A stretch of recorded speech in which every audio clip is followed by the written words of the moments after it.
Hi, this is Victor. I'm going to talk a little bit about felony complaint, information, and indictment. This is a felony complaint. It is the initial charging document in a felony case, and it advises the defendant what he or she is charged with. I'll read a little bit from this one, changing the names, of course. I, the undersigned, say on information and belief that in the County of Kern, State of California, that establishes the court where the matter will be heard, count 1, on or about and between January 1st, 2017 and January 31st, 2017, John Doe did willfully, unlawfully, deliberately, and with premeditation and malice aforethought murder Jane Doe, a human being, in violation of Penal Code Section 187A, a felony. It is further alleged that the above offense is a serious felony within the meaning of Penal Code Section 1192.7C1. I would say that murder probably is always going to be a serious felony. It's about the most serious felony. Notice that the date range includes an entire month. The prosecution probably has a pretty good idea when the crime was allegedly committed, but they include a large date range just in case they're off by a day or two so that the crime still comes within the complaint. The complaint at the bottom is signed. I declare under penalty of perjury that the foregoing is true and correct except for those things stated on information and belief, and those things I believe to be true, and it has the squiggly signature of a deputy district attorney.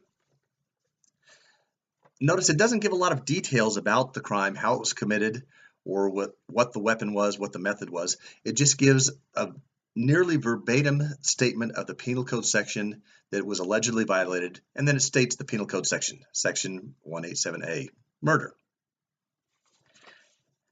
After the defendant is arraigned on the complaint, the case can proceed in one of two ways. It can go before a magistrate on a preliminary hearing, or it can go before the grand jury.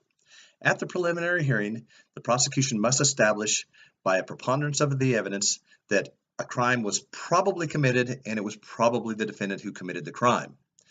If the prosecution can establish this, the magistrate will bind the defendant over for trial. And the document that is issued is called an information. It looks much like a complaint, except it is entitled an information. It's because the magistrate is now informed that a crime has been committed. The other way the case can proceed is before a grand jury. The grand jury proceedings are held in secret. The defendant doesn't have a right to be present, and at the conclusion of the grand jury proceedings, if the grand jury believes that a crime has been committed and it was probably the defendant who committed it, they will return a true bill. The true bill is not really important until it goes before the magistrate. The magistrate will accept the grand jury's finding and will return an indictment. The indictment looks much like a complaint, looks much like an information. It advises the defendant what charges they are currently facing and what charges will proceed to trial. So we start with the complaint, and then we proceed one of two ways, an information or an indictment.